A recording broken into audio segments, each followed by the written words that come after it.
পাওঁ তাৰ কাৰণে আমি SP ছাৰৰ ওচৰত এখন স্মাৰক পত্ৰ দিছোঁ আৰু কথাখিনি অৱগত কৰিছোঁ। ছাৰে আশ্বাস দিছে আমাক এইটো তদন্ত কৰি আছোঁ বুলি কৈছে আৰু আমি আমাৰ বঙালমৰা ভাৰপ্ৰাপ্ত ছাৰক যাতে বিহিত ব্যৱস্থা লয় তাৰ কাৰণেও আমি অনুৰোধ কৰিছোঁ SP ছাৰৰ ওচৰত। সেইটো ছাৰে আশ্বাস দিছে আমাক বিহিত ব্যৱস্থা ল'ম বুলি। আজি বঙালমৰা সকলো মাতৃসকল আৰু বীৰংগনা মহিলা সমিতিৰ সৌজন্যত আমি SP ছাৰক এখন মেমৰেণ্ডাম প্ৰেৰণ কৰিছোঁ। ছাৰে এই কেছটো ৰেজিষ্টাৰ কৰিছোঁ বুলি আমাক অৱগত কৰিছে আৰু যিমান সোনকালে পাৰোঁ তদন্ত কৰাৰ সকলো কাম চলি আছে বুলি আমাক আশ্বাস দিছে। তথাপিও আমি মাতৃসকলে ওলাই আহিছোঁ এইটো কাৰণে যে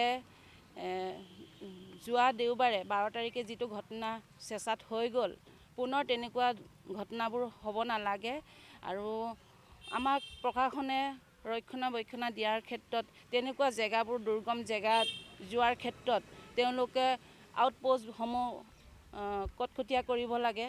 যিহেতু আজি এটা সন্তান নহয়, আজি এগৰাকী মাতৃ নহয়, বহুতখিনি তেনেকুৱা ঘটনা প্ৰায় আমি মোবাইলত দেখা পাওঁ।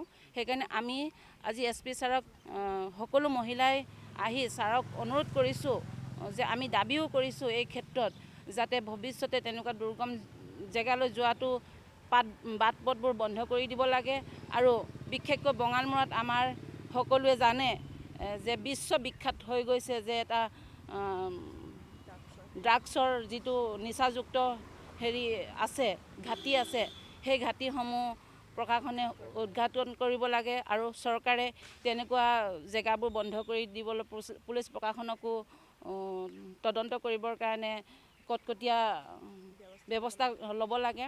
এই ক্ষেত্ৰত আমি সঁচাকৈ বহুত দুখ অনুভৱ কৰিছোঁ। আজি 7 দিনে আমি এগৰাকী মাতৃয়েও নিজৰ ঘৰত ৰন্ধা বঢ়া কৰি আমি খাব পৰা নাই, শুব পৰা নাই। প্ৰত্যেকজনী মাতৃৰেই চকুত খালি নীলোৎপলৰ প্ৰতিচ্ছবি আমাৰ গাঁওখনত প্ৰতিগৰাকী মাতৃৰ হৃদয়ত বাঢ়ি উঠি আছে আৰু আমি বঙালমৰা আউটপোষ্ট যিখিনি আমাৰ এই নীলোৎপলৰ ওপৰত যিখিনি ঘাপিলতি কৰিলে পিতৃ মাতৃক বা যিটো দুৰ্ঘটনা হৈছিলে সেই দুৰ্ঘটনাস্থলীলৈ নোযোৱাকৈ তেওঁলোকে একো এটা ব্যৱস্থা নোলোৱাকৈ বঙালমৰাত গাতে লাগি থকা গাঁওখনক অৱহেলা কৰি তেওঁ নিজে মই মতালিৰে লখিমপুৰ পোষ্টমৰ্টমৰ কাৰণে পঠিয়ালে। তাৰ কাৰণে আমি SP ছাৰক বিহিত ব্যৱস্থা ল'বৰ কাৰণে আমি দাবী জনাইছোঁ।